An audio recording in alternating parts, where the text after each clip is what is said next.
Many philosophers that bite the infanticide bullet also believe this, that humans and animals are equal as far as like morally relevant. Like Peter Singer would say, it's speciesist that we believe that human life is sacred and more valuable than animals.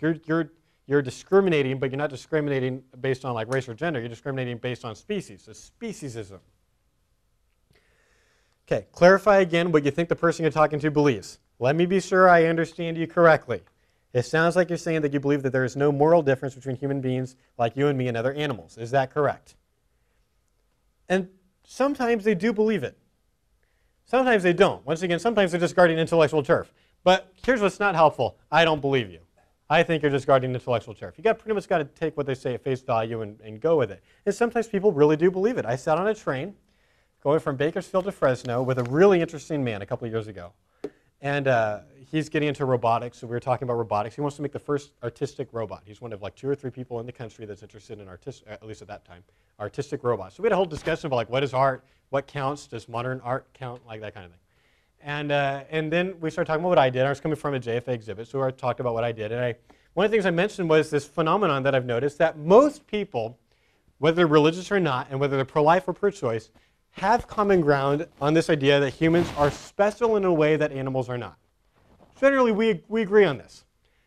But I don't believe that atheists have a good answer for why humans are special. I think Christians have a good answer. I think we can say, I mean, I was talking to a guy for a long time ago at Fresno State. Like an hour and a half we talked. I felt like when he asked me why I thought humans were valuable, I basically I gave him the true answer. I said, there's this guy 2,000 years ago that walked out of his own tomb. I believe what he said. And he gives me an answer. He says that God created man, human beings special in a way he didn't do with animals. And he agreed that animals were not as special as humans, but he couldn't explain why. And this is common. They try to say, well, we're rational, or we philosophize, or we understand right and wrong, or we have language, or they kind of describe different things that humans do, but usually it doesn't go deep enough. Sometimes you can bring out animals that do some of those same things, like language. Like dolphins have pretty complex language, so do whales.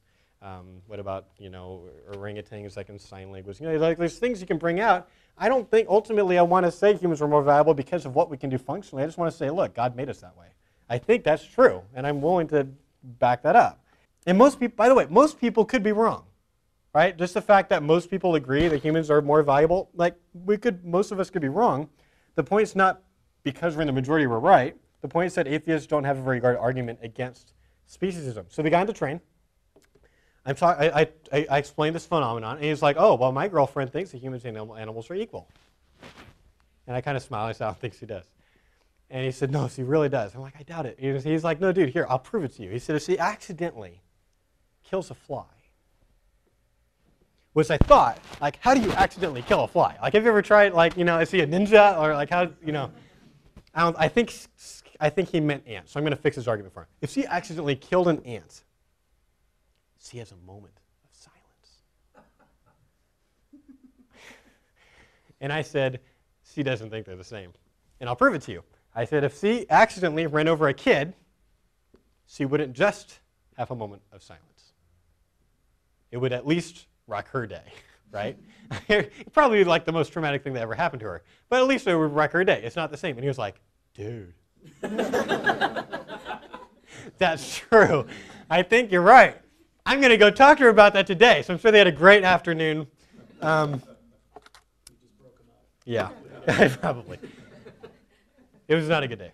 I used one of the 4 arguments that Christopher Kaczor uses to defend the idea that species is relevant, and that's the hit and run.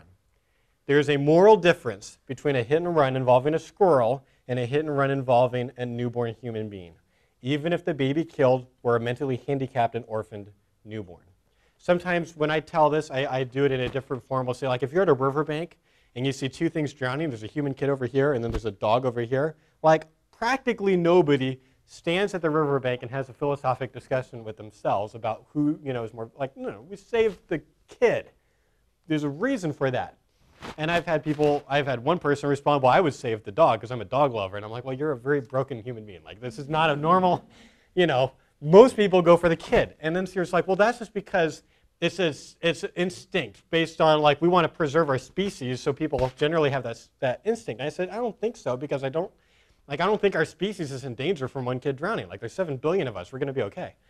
And, so I don't think that explains that anyway. So the hit and run. Also, active potentiality. There's a reason it's considered tragic when an 8-year-old human can't read, but not when an 8-year-old dog can't read.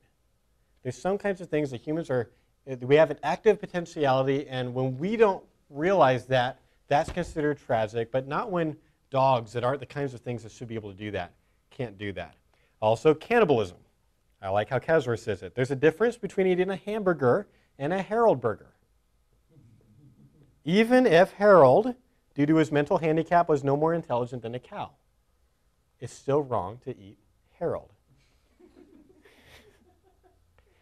And the last one, this is a little more gross, and I apologize, but I think it's important to know all 4, bestiality. Although sexual attitudes have changed a great deal over the last few decades, it is wrong for human beings to have sexual intercourse with non-human animals. And the wrongness of bestiality rests on the idea that difference in species is morally relevant in terms of the permissibility of sexual intercourse. Scott Klusendorf also points out in his talk sometimes that right now our legal system is built on the premise that humans are intrinsically valuable. And he tells a story. In January 2003, a man, a struggling writer, put his family, his kids, his wife, and his dog up for sale on eBay. For a cool $5 million, you could buy companionship with his wife and kids anytime you wanted. Now, eBay pulled the ad just hours after it went out, and rightfully so, because our entire legal system is built on the premise that humans have intrinsic value in virtue of the kind of thing they are, simply because they're human, not some function they perform. That's why you can sell your dog on eBay, but not your kids, although some days it may be tempting to try.